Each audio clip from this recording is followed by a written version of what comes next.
मोक्षमार्गस्य नेतारं वेत्तारं कर्मभूव्रताम् ज्ञातारं विश्वतत्त्वानां वन्दे तद्गुणलब्धये वन्दे तद्गुणलब्धये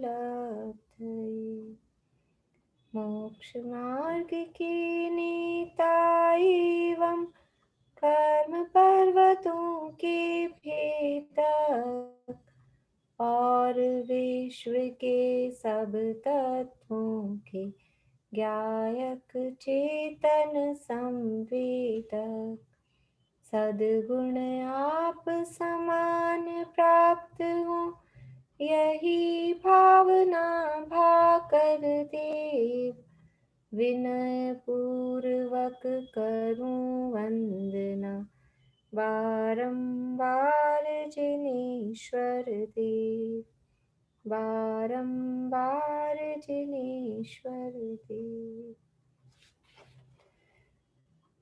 तत्वार्थ सूत्र नामक महाशास्त्र और इसके चौथे अधिकार के आधार पर, चौथे अध्याय के आधार पर हमारी चर्चा चल रही है। आज हम पाठ कर लें क्या पहले, लास्ट में फिर रह जाता है। हाँ सरोज आंटी बोलिए। अब बोलिए। सूत्र सुनाऊं? सूत्र हाँ सुनाइए सुनाइए। हाँ। देवास चतुर्निकायः आदित्य त्रिषु पितान्तलेशः दशाष्ट पंच द्वादश भेदा द्वादश विकल्पः कल्पोपपन्न पर्यन्तः। फिर क्या है? इंद्र सामानिक 83 पारिषदात्म रक्ष लोकपालानिक प्रकीर्ण कर्ता काव्य योग्य किल विशिकास चेक्स है।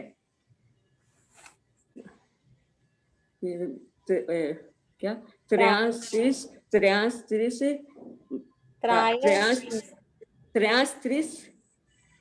नहीं त्रायस्त्रिश लोकपाल वर्जा व्यंतर ज्योतिष कहा।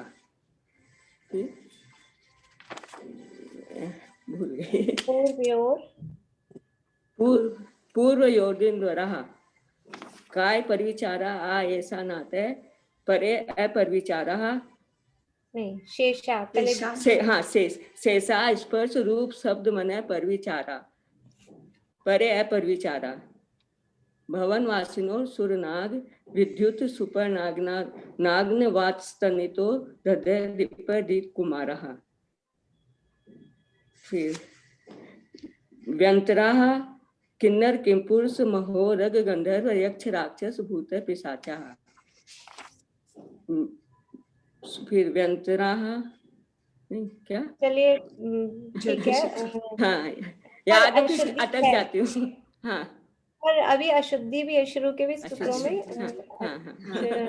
थोड़ी छोटी थी तो एक बार आप या तो इनको सुनाना देख के एक गलती बताना आप एक जो भी हो ना जहाँ भी गलत बोल रहे हैं तो वो तब सुधरेगी क्योंकि अपन बोल जाते हैं अपन बिना देखे बोलते तो अपन मिला नहीं पाते।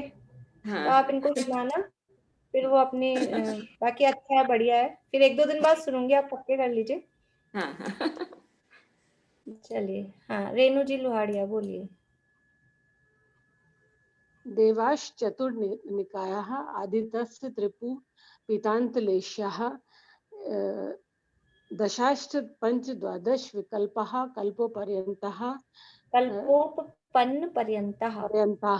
इंद्र सामानिक त्रयस्त्रिश पारिषदात्मरक्ष लोकपालानिक प्रकीर्णक किल्विषक चक्षुष प्रकीर्णक अभियोग्य किल्विषिकाश चक्षुष त्रयस्त्रिश लोकपाला वर्जिता ज्योतिष व्यंतरा ज्योतिष्काः पूर्वदयो दो इंद्रिया काय प्रविचारा आ ऐशानाथ शेषा शब्द रूप गंध मन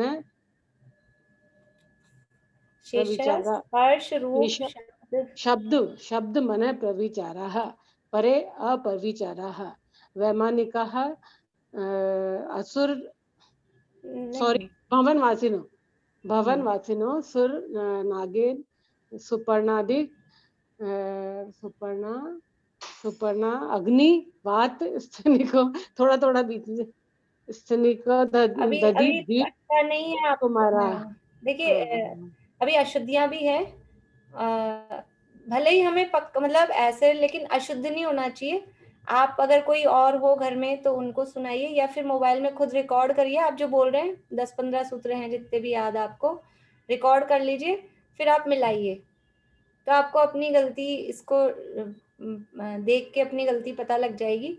क्योंकि अपन यहाँ बहुत ज्यादा प्रैक्टिस नहीं कर सकते, उतना टाइम नहीं रहता कि अपन फिर इतनी एक एक चीज यहाँ कर सकें। तो थोड़ी सी मेहनत आपको खुद को करनी पड़ेगी। अशुद्धि है लेकिन अभी आपके बोलने में, शुरू के ही सूत्रों में वो अशुद्ध थी। मैं कोशिश करूंगी, उन्होंने मुझे कहा भी था, आप में अनीता जी ने किसने कहा था वो सूत्र रिकॉर्ड करने के लिए। अभी जैसे भी टाइम मिलेगा ना, मैं रिकॉर्ड करके डाल दूंगी, तो आप उसको भी सुन के शुद्ध कर सकेंगे।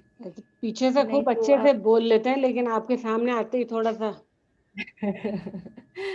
कोई बात नहीं, आप बस शुद्ध बोलें, कोई बात नहीं है, सामने नहीं बोलें, कोई दिक्कत नहीं है। चलिए चलिए, एक और लास्ट सुन लेती हूँ किसी से, बाकी चलिए अनीता जी बोलिए। देवाश्चतुर्निकायः आदितस्त्रिषु पीतान्लेश्यः दशाश्च पंच द्वादश विकल्पः कल्पोपन पर्यन्तः इंद्र सामानिक त्रयस्त्रिंश पारिषदात्मरक्ष लोकपालानिक प्रकीन काभियोग किल्विष्काश्चेक्षः त्रयस्त्रिंश लोकपाल वर्ज्यः व्यंत ज्योतिष्कः पूर्वयो द्वि इंद्रः काय प्रविचारा आ एशानाथ परे ए प्रविचारा शेषा शेषा स्पर्श रूप शब्द मने प्रविचार परे ए प्रविचार भवन वासिनो सुरनाग विद्युत सुपर्णाग्निवत स्तनितो दधि द्वीप दिक्कुमारः व्यंतर किन्नर किंपुरुष महोर गंधर्व यक्ष राक्षस भूत पिशाचः फिर एक मिनट ज्योतिष का सूर्य चंद्रमसो ग्रह नक्षत्र प्रकीन ग्रह नक्षत्र प्रकीन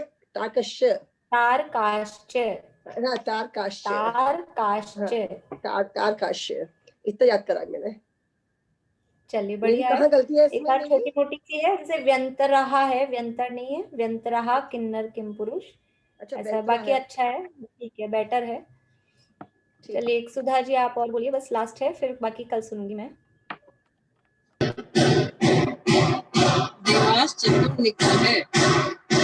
देवास चतुर्निकाय आदि पीतांक्लेश्यः दशाश्च पंच द्वादश विकल्पा कल्पोपन पर्यंत्र इंद्र सामानिक त्रायतीत पार्षदात्मक लोकपालिक प्रकीर्ण तारकश प्रकीर्ण काभियोग्य दिवसा प्रकीर्ण तारकश इंद्र सामानिक त्रायसी प्रकीर्ण इंद्र सामानिक त्रायसी प्रकीर्ण काभियोग तारकाश प्रकीर्ण। देखिए वो आपका प्रकीर्ण को तारक यहाँ इधर इंद्र में ही मिल रहा है, वो वहाँ है। थोड़ा आप लोग जब याद कर रहे हैं ना तो स्पीड, स्लो स्पीड में ही याद करिए। आप लोग जल्दी इंद्र सामान्य पार्षदात्मक लोकपालिक पार्षदात्मक प्रकीर्णक अभियोग किल्विषा चेक्षर पूर्वयो दि इंद्रा लोकपाल लोकपाल वर्ज्या सामानिक सामानिक राशिता पूर्वयो दि इंद्रा। अभी वो मिक्स भी हो रहा है आपका, और आपके यहाँ से डिस्टरबेंस भी आ रहा है, और अशुद्धियां हैं। थोड़ा सा शुद्ध बोल के धीरे धीरे बोलें, शब्द पूरे पूरे आए। कुछ कुछ जल्दी बोलने में शब्द ही गायब हो जाते हैं, तो आराम से धीरे धीरे बोल के याद करें अपन उसको। रोज हम पाठ, इसीलिए रोज पाठ करेंगे ना, तो वो, और रोज जो पाठ करेंगे मन में नहीं करें, अपने आप भी सेल्फ भी करते हैं ना, मन में करने से अशुद्धियां रह जाती हैं, बोल कर ही करें। मुंह से बोलकर ही, बहुत ज्यादा देर नहीं लगती है। एक अध्याय पढ़ने में 5 मिनट, 7 मिनट, 10 मिनट, इससे ज्यादा नहीं लगेंगे। एक दिन में अपन एक अध्याय पढ़ते हैं तो उतना ज्यादा नहीं लगता है टाइम, लेकिन बोल के करें।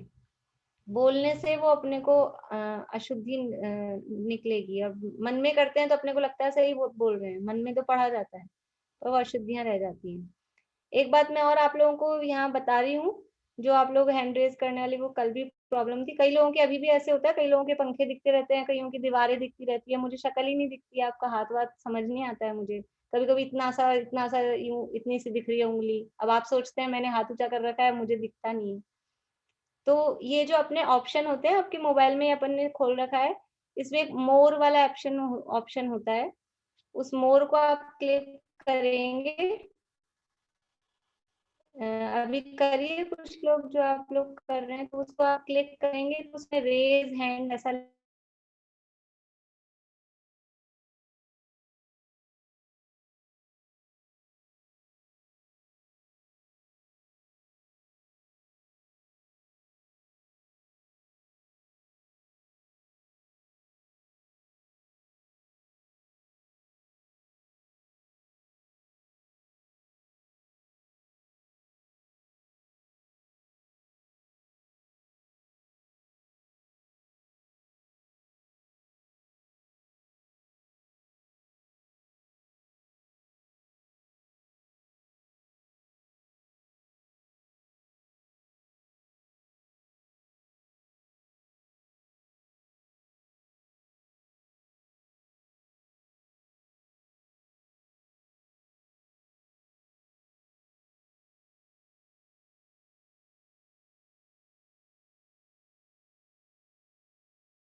आवाज आ रही है अब आप लोगों को? हाँ, कुछ लोगों ने रेज हैंड किए हैं, बाकी लोग भी करके देख लें। जो मोर वाला ऑप्शन है,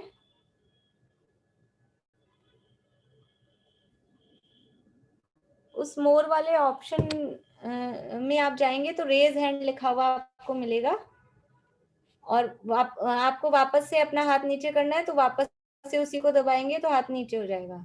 तो ऐसा आप रेज हैंड इसमें करेंगे तो मुझे यहाँ पे आपके हाथ दिख जाते हैं ऐसे बने हुए, तो मुझे जल्दी से आप लोगों के हाथ आप पूछना चाह रहे हैं वो समझ में आ जाएगा। चलिए बढ़िया।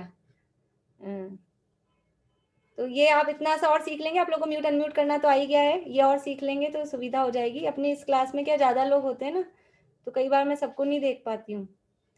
हाँ बिला, भी पूछना है आपको कुछ? बोलिए। एक कल आपने ही बताया था कि जैसे लवण समुद्र में जो सूर्य और चंद्रमा है वो बिल्कुल नीचे ही रहते हैं, तो उधर जो पानी होता है उस पानी, जैसे अपने यहाँ तो इतना ऊपर रहता है सूरज, तो भी पानी में गर्म ठंडा कुछ हो जाता है, तो उधर ऐसा कुछ नहीं होता कि पानी में इतना सूरज अगर नीचे रहेगा तो क्या पानी वानी गर्म ऐसे नहीं होता कुछ, या होता है? मतलब सूर्य बिल्कुल ही वो तो बहुत नीचे था जिस हिसाब से आपने बताया, उस हिसाब से तो मैं कल भी पूछना चाहती थी, मैं आज पूछ रही थी। देखिए अभी करते हैं अपन बात। हाँ बोलिए शशि जी। बाकी आप लोग ये डाउन हैंड कर दूं आप लोगों ने जिन्होंने ट्राई के लिए किए थे? वो वहां पे तो खुद के भी लवण समुद्र के भी तो सूर्य होते हैं। हाँ, तो वो भी पानी में ही होते होंगे कि वो ऊपर होते हैं? वो अभी मैं बात करने वाली हूँ। लवण समुद्र के जो सूर्य हैं, एक्चुअल में अभी कर ही लेते हैं, बात चली गई है। लवण समुद्र के जो सूर्य हैं वो पानी में डूबे हुए हैं, और जो जम्बूद्वीप वाले सूर्य हैं वो पानी में डूबे हुए नहीं हैं। वो कितनी है वो मैंने फिर कैलकुलेट करके देखा था, तो वो जम्बूद्वीप वाले सूर्य पानी में डूबेंगे नहीं, वहाँ पानी इतना ऊंचा नहीं है। जितनी दूर जम्बूद्वीप के सूर्य जा रहे हैं वहाँ पानी इतना ऊंचा नहीं है। लेकिन लवण समुद्र के जो चारों सूर्य हैं वो पानी में डूबे हुए ही रहते हैं। अब वो पानी गर्म होता है कि नहीं होता है, ऐसा तो कुछ पढ़ने में नहीं आया, सोचा भी नहीं। सोच के देखेंगे कि वो पानी वहां का गर्म होता है कि नहीं होता है, क्या व्यवस्था रहती होगी, और हाँ, उसके तो बारे चंद्रमा भी में। तो रहता है, हाँ जी, चंद्रमा तारे सभी तो होते हैं, वो सभी पानी में रहते होंगे। सभी पानी में रहते हैं, लेकिन सूर्य का तो ताप गर्म होता है ना एक्चुअल में। सूर्य तो उसकी किरणें तो है ही, वो तो गर्म ही होती हैं। तो अब वहाँ क्या होता होगा, इतना समझ लीजिए, इतना ज्यादा पढ़ा नहीं है मैंने, या फिर इस हिसाब से कभी सोचा नहीं। अच्छा है आपने एक पॉइंट दिया है सोचने का, तो सोचेंगे इसमें कभी। चलिए बोलिए चमेली आंटी। ये 330 किसकी परिधि कैसे क्या होती है? अभी बताते हैं, करते हैं, चलिए। देखिए अपनी बात चल रही थी ज्योतिष लोक के संबंध में, और कल हमने देखा था कि ये जो सूर्य और चंद्रमा के विमान हैं, ये सूर्य और चंद्रमा के विमान सुमेरु पर्वत से कितनी दूर रहते हैं। तो जो उनकी पहली परिधि है, परिधि तो सबको समझ में आती है ना, ये जो घेरा है, उस घेरे को बोल रहे हैं परिधि, जिसमें वो चक्कर लगा रहे हैं, सूरज और चांद जिस घेरे में चक्कर लगाते हैं उसको बोलते हैं परिधि। तो जो ये सुमेरु पर्वत है, इस सुमेरु पर्वत से कितना दूर रह के पहला घेरा स्टार्ट होता है, पहला राउंड कितनी दूर है। सुमेरु पर्वत के एकदम टच होके नहीं चक्कर लगाते हैं। और 1121 योजन तो समझ लो आप यहीं रह गया है, यहाँ पे भी सूरज चांद नहीं है। सूरज और चांद सुमेरु पर्वत से कितना है, 44,820 योजन दूर रहकर वो उनकी पहले राउंड आता है। पहला जो उनका परिक्रमा का रास्ता है, पहली जो वीथी है, वो इतनी दूर है सुमेरु पर्वत से, इतनी दूर जाकर ये पहली परिधि आती है। इसके बाद में दूसरी, तीसरी, चौथी, तो ये टोटल गलियां कितनी है सूर्य के गमन की, वो है 184, 184 गलियां हैं। 184 गलियों में से जम्बू द्वीप में कितनी है, जम्बू द्वीप में है केवल 65 गलियां, और लवण समुद्र में कितनी है, 119 गलियां। 119 गलियां सूर्य के और चंद्र के गमन की, सॉरी सूर्य के गमन की, चंद्रमा की अलग है। सूर्य के गमन की 65 गलियां केवल जम्बूद्वीप में है, और बाकी 119 गलियां वो लवण समुद्र में है। तो ये 65 गलियों में कितना एरिया है, कि ये है 180 योजन। 180 योजन तो जम्बूद्वीप में है, और 119 गलियों का है 330 योजन, वो लवण समुद्र में है। जो आप पूछ रहे हैं चमेली आंटी, ये 330 क्या है, कि सूर्य के परिक्रमा की टोटल एरिया कितना है, ऐसा विस्तार देखेंगे। सूर्य की हाइट तो अपन ने देख ली, सूर्य है 800 योजन की हाइट पर, लेकिन वो घूमता घूमता कितनी दूरी तक जाएगा, तो वो घूमते घूमते टोटल जाता है 510 योजन में। 510 योजन में टोटल जाता है। उस 510 योजन में से 180 योजन तो है जम्बूद्वीप में, और बाकी के 330 योजन वो रहते हैं लवण समुद्र में। 330 योजन की जो एरिया है, और उस 330 योजन में 119 गलियां सूर्य के परिभ्रमण की बनती हैं, वो सारी लवण समुद्र में आती हैं। यानी जम्बूद्वीप का सूर्य, वो अभी हम देखेंगे कि जम्बूद्वीप को तो प्रकाशित करता ही है, लवण समुद्र के भी कुछ हिस्से को वो प्रकाशित करता है, ये जम्बूद्वीप का सूर्य। क्योंकि जम्बूद्वीप क्योंकि छोटा है मीन्स सबसे छोटा है, और द्वीप समुद्रों में सबसे छोटा है, और सूर्य का पहला ही गमन स्टार्ट हो रहा है यहाँ से 44,820 योजन की दूरी से, इसलिए वो आउटर में भी निकलता है, बाहर में भी निकलता है। अभी हाथ के हाथ में आपको चंद्रमा की भी बता देती हूँ गलियां। चंद्रमा के परिभ्रमण की, चंद्रमा का भी एरिया तो इतना ही है 510 योजन। 510 योजन का ही एरिया है पूरा टोटल। जैसा सूर्य का एरिया है गमन का, वैसे ही चंद्रमा के भी गमन का एरिया है 510 ही योजन, और उसमें से भी वही 180 योजन जम्बूद्वीप में है, 330 योजन लवण समुद्र में है, ये सेम है। लेकिन चंद्रमा की गलियां कितनी है, चंद्रमा की गलियां हैं केवल 15। चंद्रमा के परिभ्रमण की या परिक्रमा की गलियां 15 हैं। उसमें से 5 तो है जम्बूद्वीप में और 10 है लवण समुद्र में।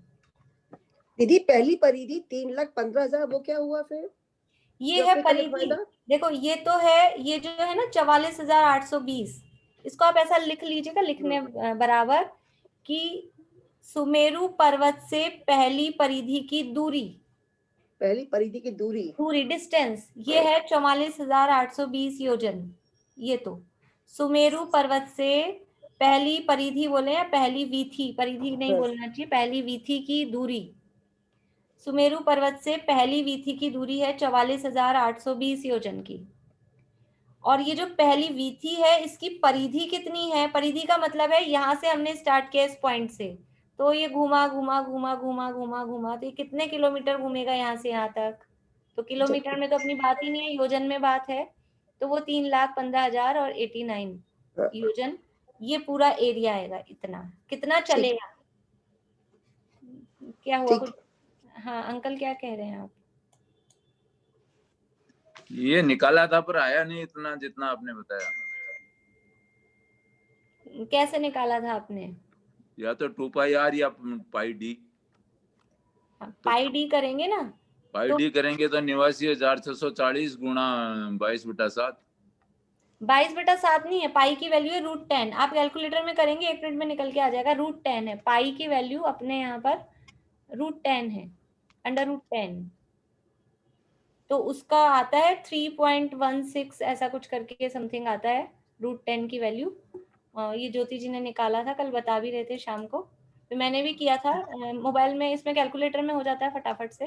हाँ अंकल √10 से करेंगे तो हो जाएगा एग्जैक्ट। पाई की वैल्यू, अपने यहाँ पाई की वैल्यू 22/7 नहीं है, पाई की वैल्यू है √10, और √10 करेंगे तो वो 22/7 में तो आता है कम आता है 3.11 ऐसा कुछ आता है शायद, और 3.429। हाँ, और √10 करेंगे तो 3.16, और उसमें आगे पूरा है तो 16 छोटा, मतलब स्टार्टिंग की संख्या है उतना। आपने बताया था पहली वीथी 180 छोड़ करके और अंदर की साइड में बताई थी 180 जम्बूद्वीप की परिधि से अंदर, जम्बूद्वीप की ये परिधि है समझ लीजिए। हाँ, ठीक है। वो बनाइए, जम्बूद्वीप की ये परिधि है, तो इस परिधि से 180 योजन यहाँ छोड़ा। समझाने के लिए मैंने यहाँ लिखा था। √10 की वैल्यू आएगी 3.1622776602। हाँ, मल्टीप्लाई करेंगे 44,820 तो आ जाएगा। वो एग्जैक्ट आया था कल मैंने किया। हाँ, नहीं मैंने भी किया था, बराबर पूरा वही आया। अच्छा, तो आपकी पहली वीथी अंदर की साइड से चालू होगी ना? अंदर मतलब क्या? अभी 180 छोड़ दीजिए आप टोटल में से। देखिए दोबारा से बनाती हूँ।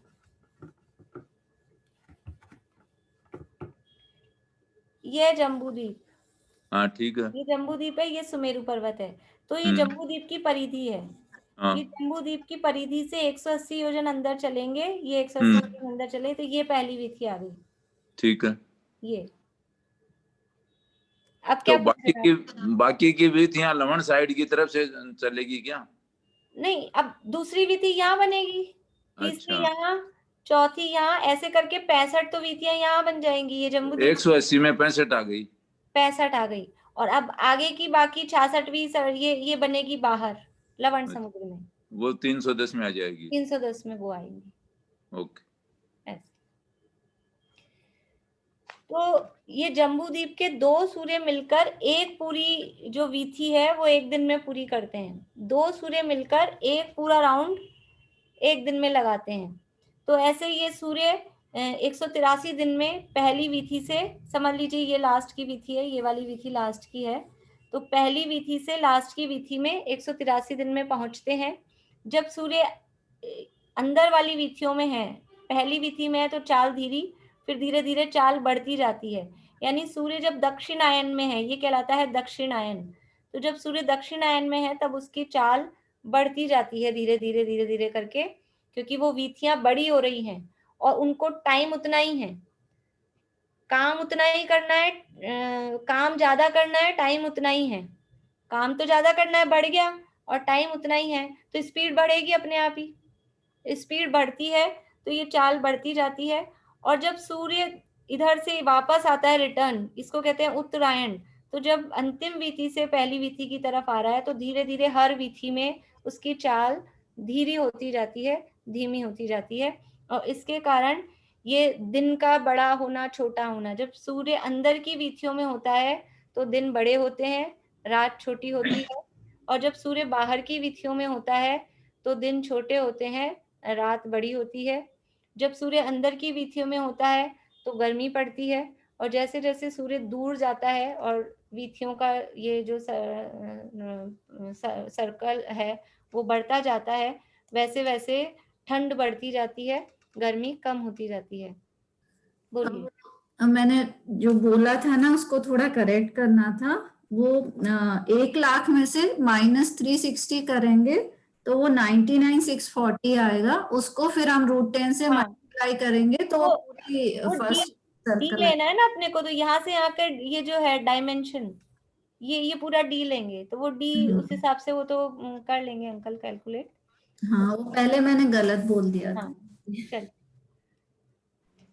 ये तो क्या है, जो मैथमेटिक्स समझते हैं और इंटरेस्ट रखते हैं उनके लिए है बात। बाकी अपने को निकला निकलाया भी दिया हुआ है, तो या तो विश्वास कर लें या खुद कैलकुलेट कर लें, दो बातें हैं।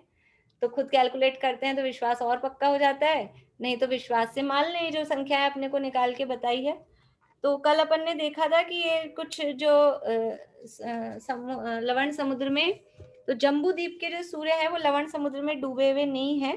देखिए मैंने वो निकाल के रख लिया था, मैं आपको बता देती हूँ।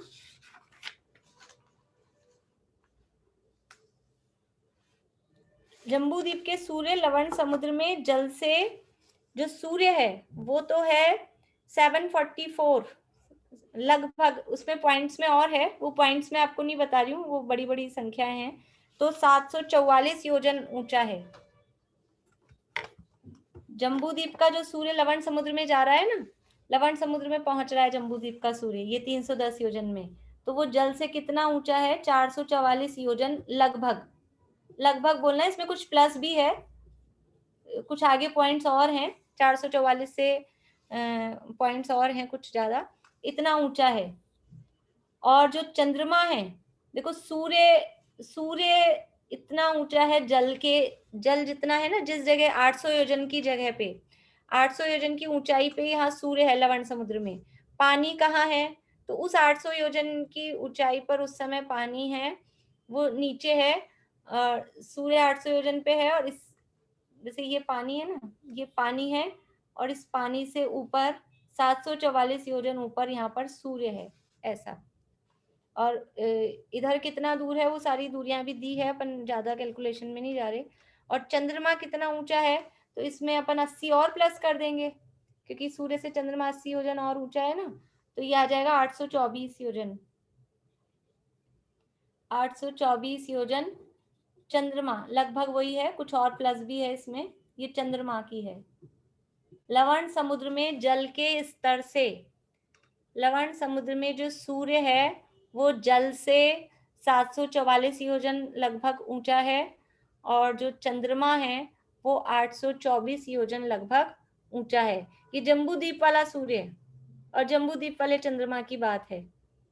जम्बू द्वीप वाला सूर्य और जम्बू द्वीप वाला चंद्रमा। तो जम्बू द्वीप वाला सूर्य है वो लगभग 744 योजन ऊंचा है,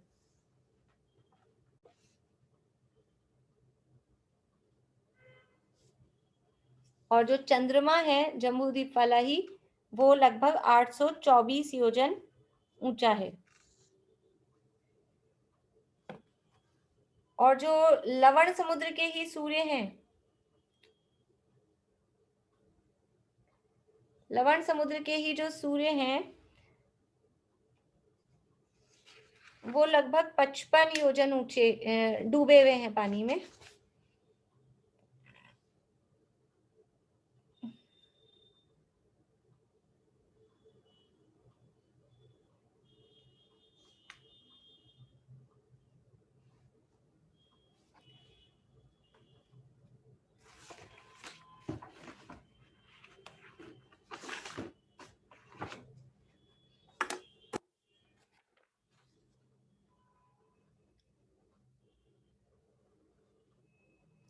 लवण समुद्र के जो चारों सूर्य और चारों चंद्रमा है वो पानी में डूबे हुए ही हैं।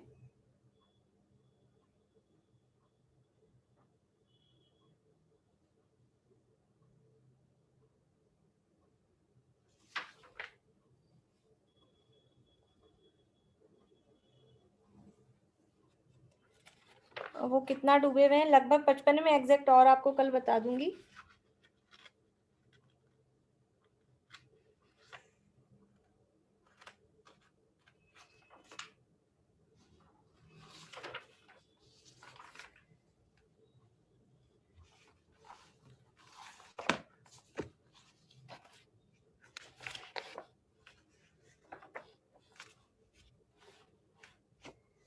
अब जो जम्बू द्वीप में एक सूर्य से दूसरे सूर्य की दूरी कितनी होगी? पहली गली में यदि 2 सूर्य हैं, बोलिए चमेली आंटी।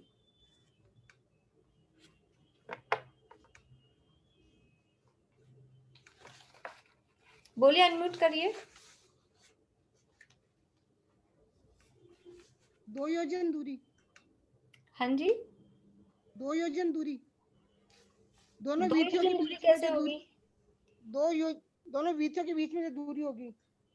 नहीं नहीं, एक वीथी में एक सूर्य, दूसरी वीथी में दूसरा सूर्य, ऐसे नहीं होता है। दोनों सूर्य एक ही वीथी में गमन करते हैं हमेशा। दोनों सूर्य, जितने भी सूर्य हैं लवण समुद्र में, यदि 4 सूर्य हैं तो चारों सूर्य एक ही वीथी में गमन करेंगे। आगे जैसे कहीं 12 सूर्य हैं, 12 चंद्रमा हैं, वीथी एक ही है, वो तो उनका एरिया बड़ा होता जा रहा है ना। जम्बू द्वीप में तो एरिया इतना छोटा है, सबसे छोटा है जम्बू द्वीप। आगे लवण समुद्र का एरिया बढ़ता जा रहा है, वीथी सबकी एक ही है। 2 सूर्य हैं तो दोनों एक ही वीथी में चल रहे हैं, आमने सामने रहेंगे।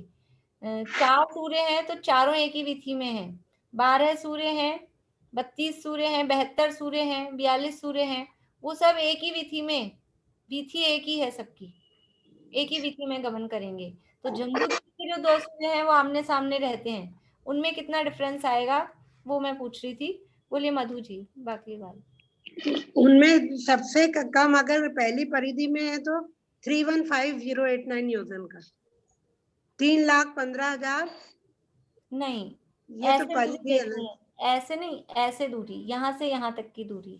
हाँ तो मतलब सुमेरु पर्वत से जितना 1,00,000 अगर परिधि के ऊपर आ गए तो 1,00,000 योजन है, पास में आ गए तो कम हो जाएगी, और लवण समुद्र में चले गए तो दूरी और बढ़ती जाएगी। हाँ ठीक बात है, ये मैं आपको होमवर्क दे रही हूँ, मैं अभी नहीं पूछ रही। मैं तो, मुझे लगा आप लोग कोई प्रश्न पूछ रहे हैं, मैं अभी जवाब नहीं पूछ रही हूँ, सब आप घर से करके लाना है। अभी यहाँ पर डिस्कशन करते हैं तो टाइम ज्यादा लगता है, आप लोग कैलकुलेट करके लाना अपने अपने हिसाब से। एक सूर्य है यहाँ, दूसरा होता है यहाँ, हमेशा आमने सामने होते हैं। मान लीजिए एक सूर्य है यहाँ, ये सूर्य है, और दूसरा है यहाँ, तो 2 सूर्य के बीच की दूरी मिनिमम कितनी हो सकती है और मैक्सिमम कितनी हो सकती है? अभी इसका जवाब के लिए अगर आप लोगों ने हैंड रेज किए हैं तो लोअर कर लीजिए अपने हाथ। ये वाला जवाब अभी मैं नहीं पूछ रही हूँ, ये तो मैं कल के लिए आपको होमवर्क दे रही हूँ कि ये दूरी कितनी कितनी है, कि जम्बू द्वीप के जो 2 सूर्य हैं या 2 चंद्रमा हैं उनमें मिनिमम कितनी दूरी होगी और मैक्सिमम कितनी दूरी होगी। हाँ बोलिए किरण जी सूरत। पूछ लो तो, कुछ तो पूछे। वही मैं तो उसी के लिए याद किया था कि 44,000। नहीं ठीक है, वो कल पूछेंगे। 89,000 में 360 कम, 89 में 360 कम है, 89,000। नहीं नहीं नहीं, चलिए अभी ये जब गमन करते हैं ये जो भी सूरज चांद तारे हैं, तो मीनू दी कुछ पूछना है आपको?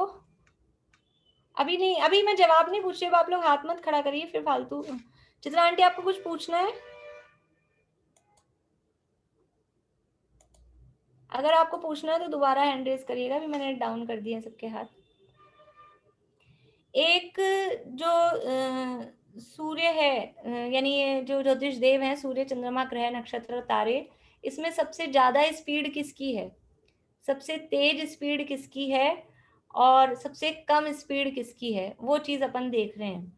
तो सबसे स्लो स्पीड है चंद्रमा की, सबसे स्लो स्पीड में गमन करता है चंद्रमा।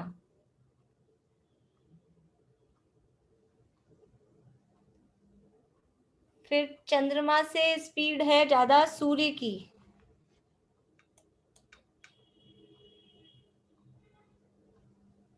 शनि कहते हैं ना, शनि की स्पीड कम बोलते हैं ना। हाँ, वो शनि की स्पीड कंपैरेटिवली कम है, लेकिन इन सब में मिलाकर वो शनि का नाम शनैश्चर मैंने बताया था आपको, लेकिन इसलिए वो अच्छा।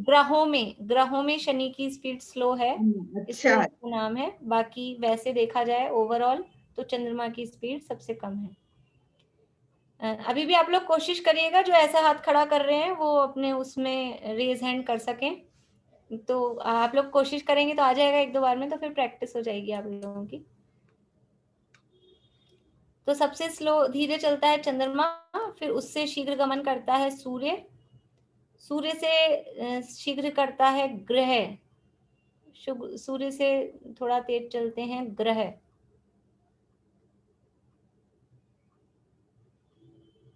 और ग्रहों से तेज चलते हैं नक्षत्र।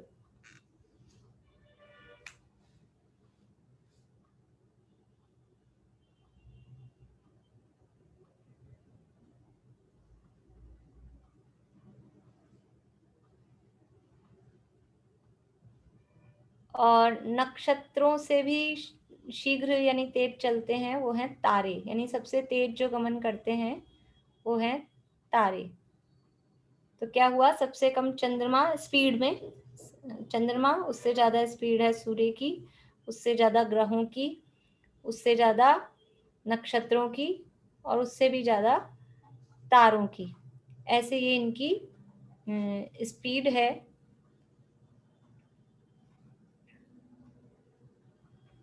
इसके अलावा जो ग्रह हैं पूरे 88 जो 88 ग्रह हैं, सभी का जो वीथी है, संचार क्षेत्र जिसे कहते हैं, वो पूरे सभी ग्रहों का एक ही है। उनके संचार क्षेत्र, उनका चार क्षेत्र एक ही है, पूरे 88 ग्रहों का एक ही चार क्षेत्र में वो गमन करते हैं। उनके संचार क्षेत्र अलग अलग नहीं है।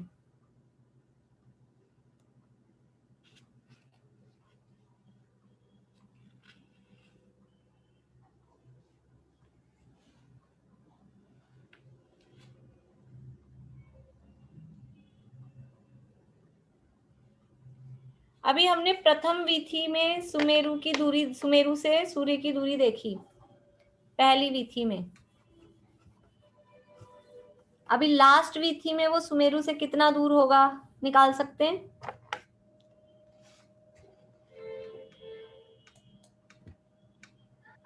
भाभी ये ग्रह एक ही वीथी में सर्कल, मतलब एक ही सर्कल में सर्कल करते हैं सारे एक ही, मतलब उनका चार क्षेत्र एक ही है, यानी एक ही वीथियां अलग से नहीं बताई, लेकिन उनका जो गमन का क्षेत्र है वो एक ही है। सबका अलग अलग ऐसा गमन का क्षेत्र उनका नहीं है। जैसे सूरज और तारों की अलग अलग वीथी हैं, उनकी नहीं है। हाँ, उनकी नक्षत्रों की नहीं है, ग्रहों की, सॉरी ग्रहों की नहीं है। और किसका हैंड रेज था अभी?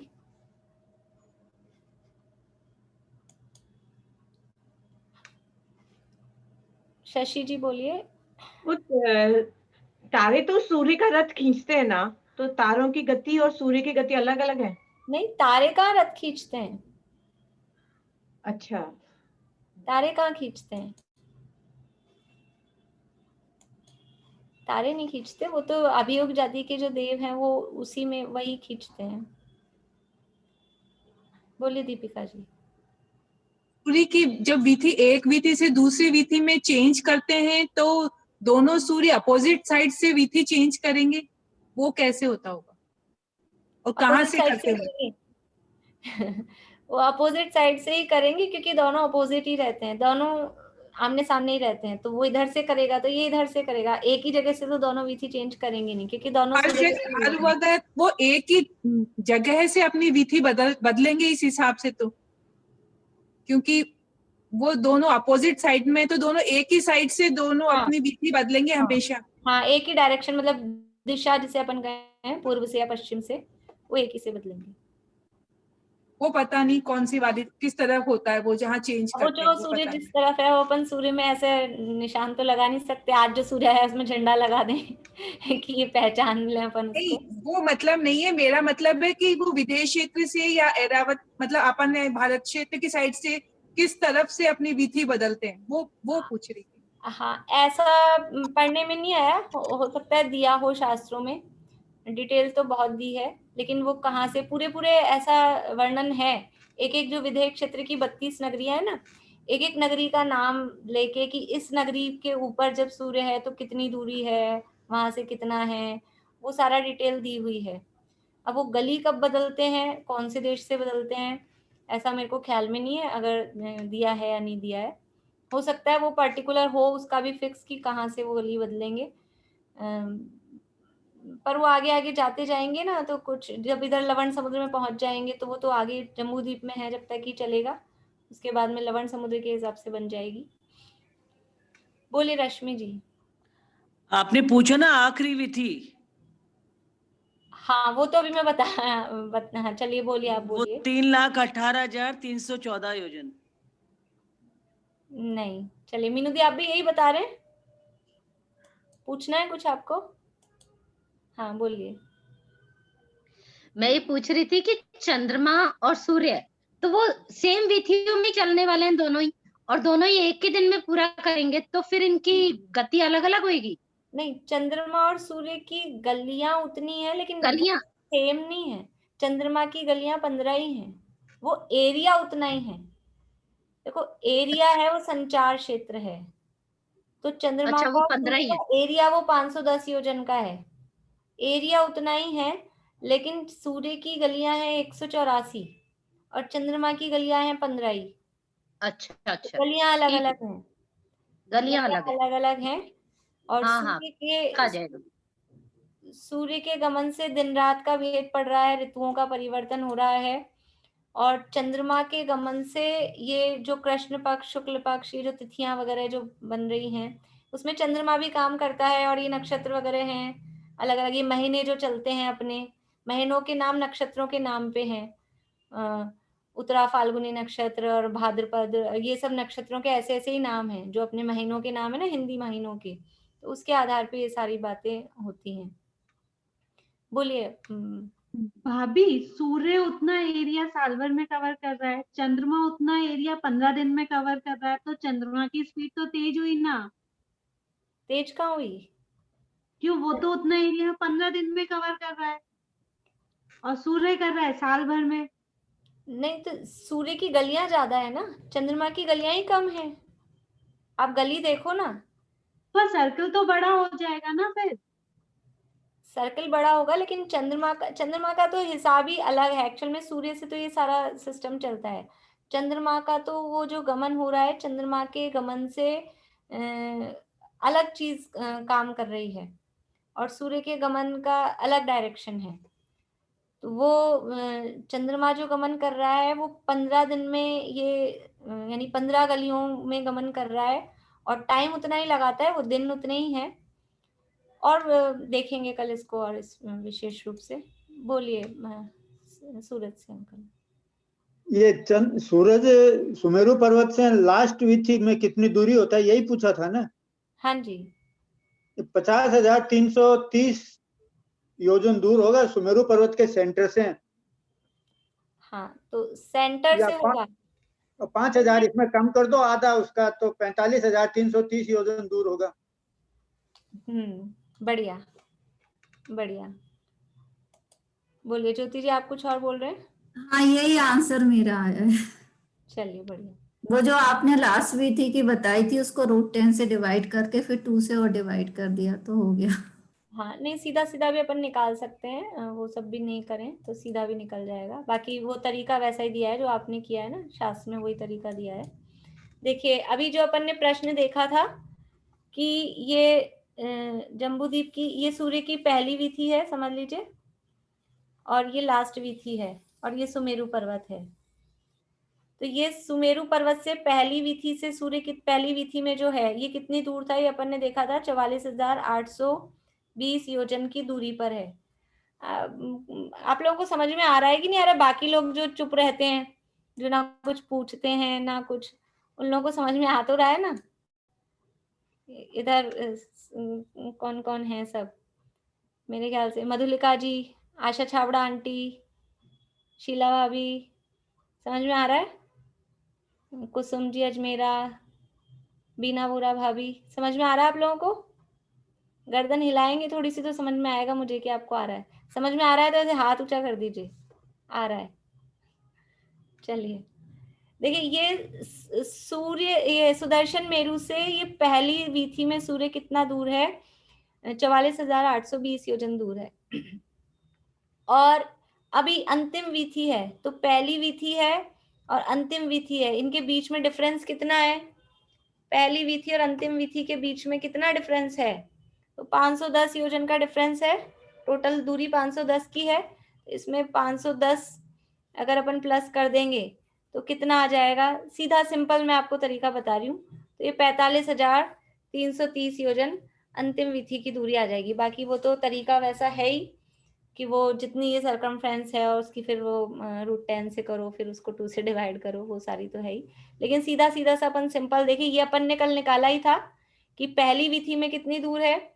पहली विधि में सुमेरु पर्वत से जो सूर्य की दूरी है वो 44,820 योजन है। ठीक है, अब जिनको नहीं समझ में आया तो थोड़ा सा अभी सुनते सुनते कुछ याद हो गए होंगे शब्द, नहीं तो लिख तो लीजिए। तो ये पहली वीथी में सुदर्शन मेरु से सूर्य की दूरी, और अंतिम वीथी में सुमेरु पर्वत से सूर्य की दूरी कितनी है?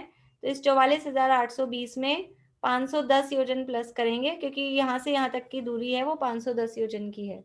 तो 510 योजन प्लस करेंगे तो 45,330 योजन।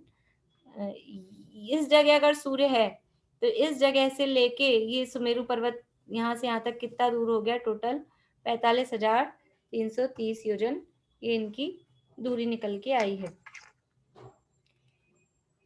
अभी इस तरह से ये समझ लीजिए, एक बस कल के लिए मैंने आपके पास क्वेश्चन छोड़े हैं कि वो दो सूर्यों के बीच में जो जघन्य अंतर है और उत्कृष्ट अंतर है वो कितना कितना है।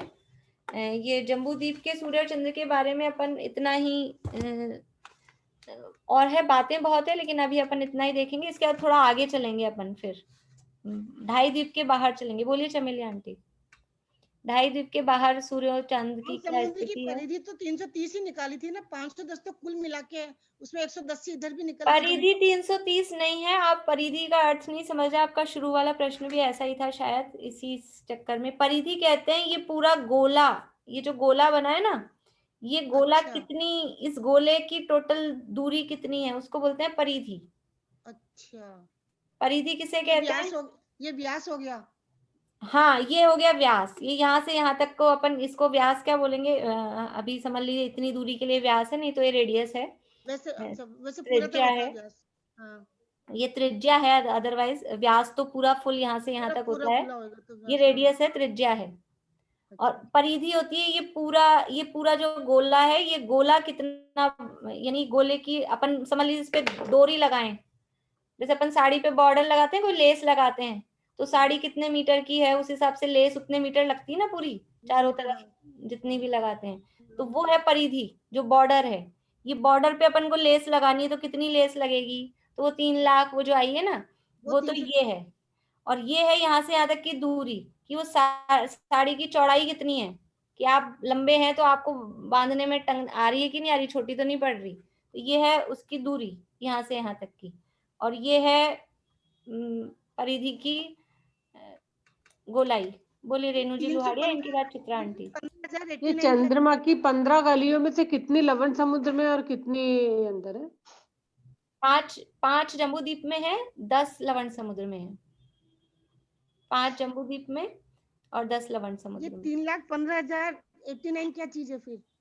ये इसकी ये 3,15,089 जो है, ये है ये जो पहली गली है ना, इस पे लेस लगाएंगे। सुनिए, आप उदाहरण से समझिए, इस पे हमको लेस लगानी है इस गोले पे, तो ये लेस कितनी लगेगी? तो वो 3,15,089 लगेगी। इतने योजन ये इसकी किनारी है, इसका किनारा। ठीक है, ये सूर्य घूम रहा है तो कितना योजन कवर कर रहा है। पहली गली में सूर्य कितनी दूर, यानी 2 सूर्य मिलके जो चक्कर लगा रहे हैं एक दिन में, तो वो कितना किलोमीटर कवर करते हैं। तो किलोमीटर तो है नहीं यहाँ पर, तो वो 3,15,089 योजन कवर करते हैं, वो ये दूरी है। ठीक है, कल मैं आपसे पूछूंगी आपको समझ में आया कि नहीं आया। अभी तो आपने ठीक है बोला है। नहीं बिल्कुल पूछ लेना। बिल्कुल, है ना। चलिए, कहाँ चित्रा आंटी बोलिए, अनम्यूट करिए। ये जो आपने 2 सूर्य की अंतर पूछा ना, हर विधि का अलग आएगा ये तो। हर विधि का आएगा, तो अभी केवल हम पहली विधि और अंतिम विधि का पूछ रहे हैं। पहली विधि में और अंतिम विधि में, सारी विधियों को नहीं कैलकुलेट करेंगे, पहली को और अंतिम को। प्रेमलता जी पांड्या, फिर इनके बाद में रश्मि जी।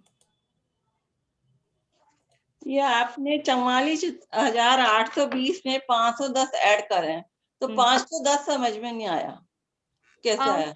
510 ये टोटल है।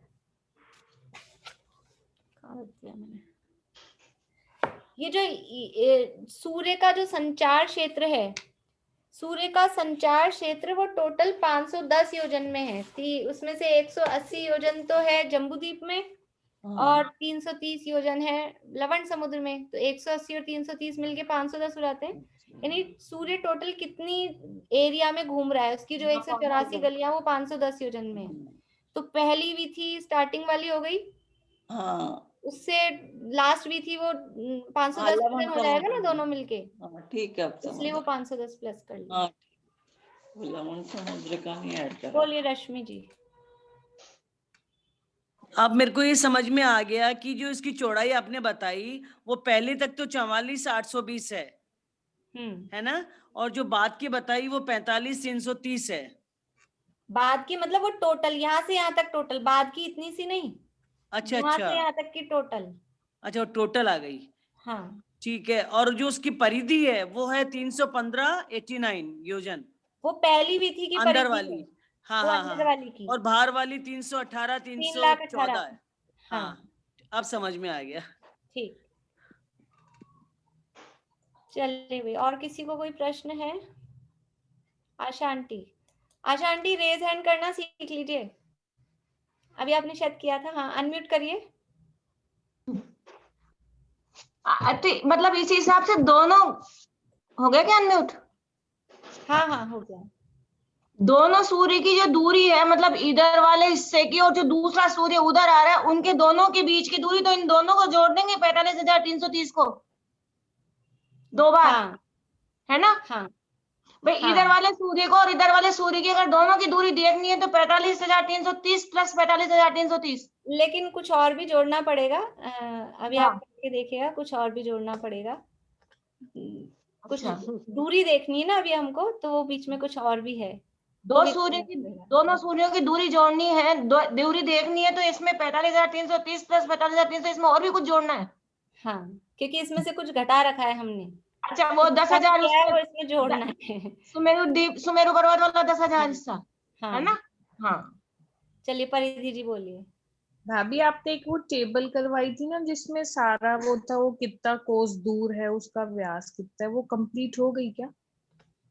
उसमें भी जितना कराया है उतना ही कराया है। फिर अभी अपन एक दिन बात कर लेंगे, और कुछ बात उसमें रह गई होगी तो लिखेंगे। वाहन बताए थे। वाहन देव तक की बात, मतलब जो सिमिलर है वो तो अपन उसमें लिख सकते हैं, और जो सिमिलर नहीं है, पर जैसे अकेला सूर्य की और चंद्रमा की, अब उसमें ही ऐसा अपन लिख सकते हैं कि सूर्य की कितनी गलियां हैं, चंद्रमा की कितनी गलियां हैं, तो वो चीज उसमें लिख दें, बाकी की खाली छोड़ दें।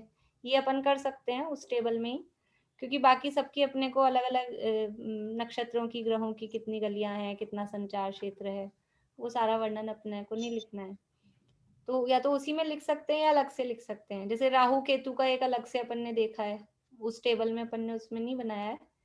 थोड़ी सी मुझे कल आप याद दिलाइएगा राहु केतु की भी एक बात, आज तो टाइम हो गया, कि राहु केतु भी 2 तरह के हैं। थोड़ी सी बात उसके लिए भी, चंद्र ग्रहण सूर्य ग्रहण से रिलेटेड है, वो और करनी है, वो कल लेंगे अपन उस बात को। मोनिका भाभी बोलिए। भाभी जैसे वो कल वीडियो में था कि अपना साइंस और अपना जैनिज्म और दूसरा साइंस बिल्कुल डिफरेंट है।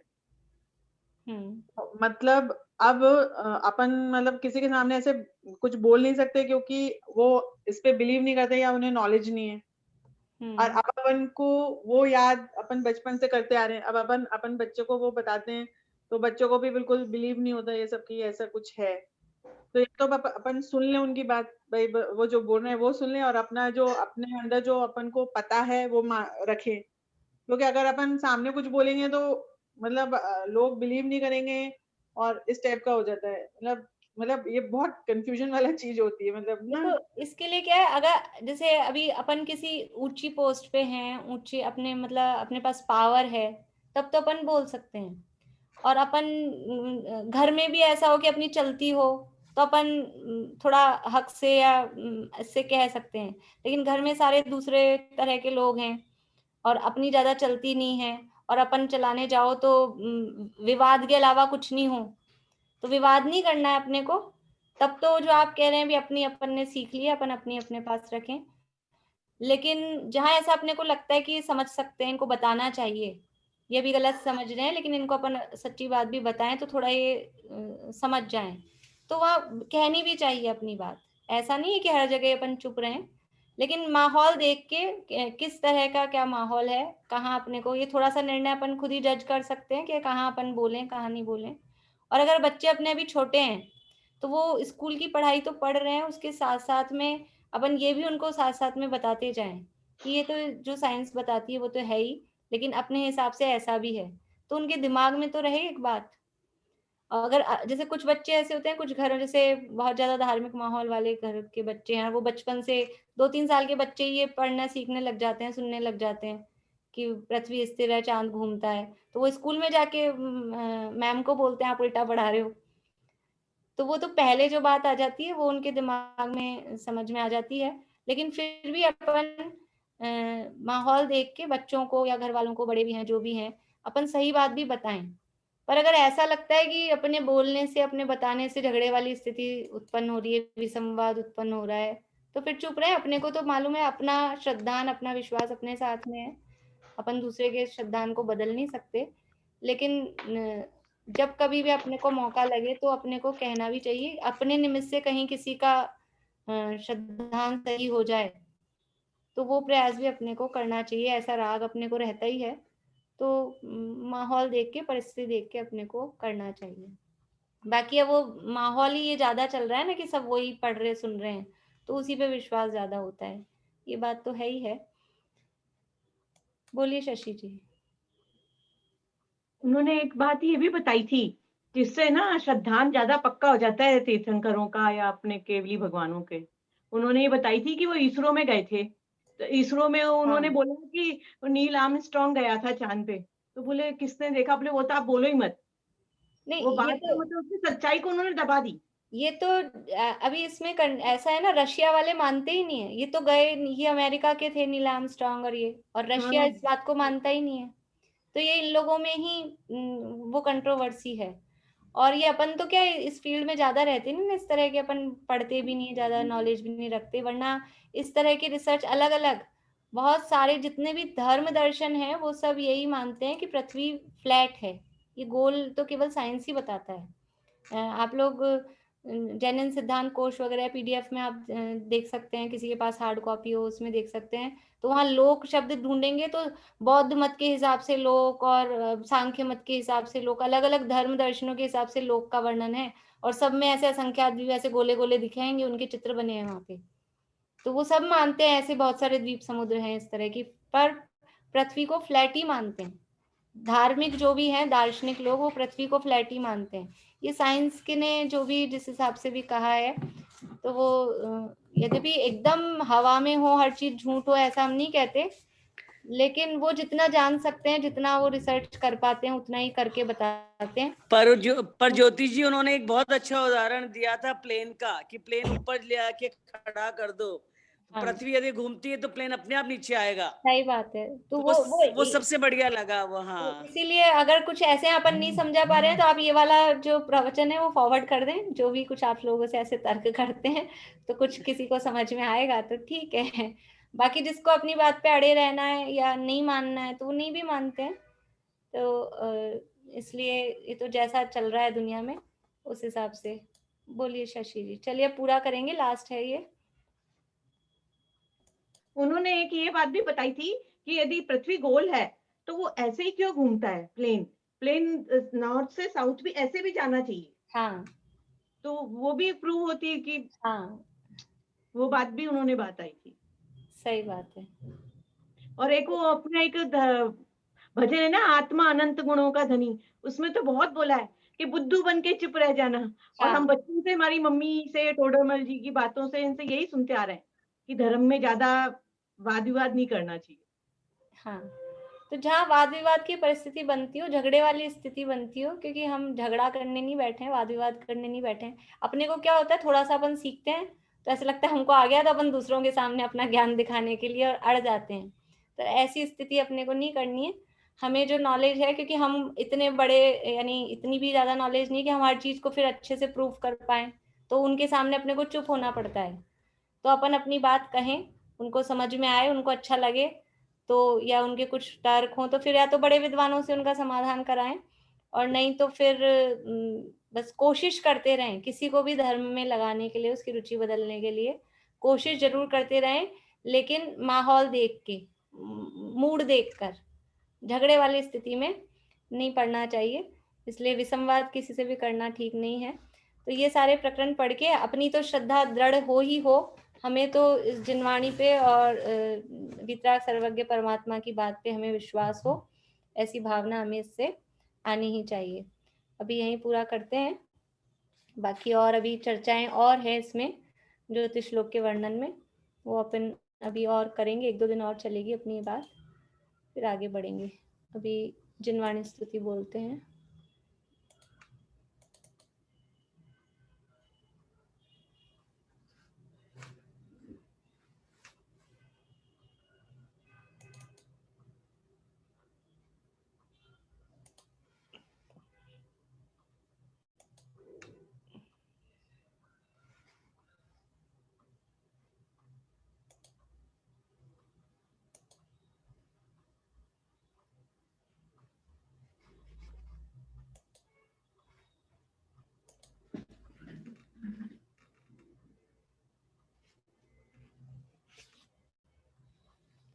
निज आत्मा के भान बिन सुख मान कर रति राग में, सारा जगत नित चल रहा है वासना की आग में। तुम वेद विरहित वेद विद जिन वासना से दूर हो, वसु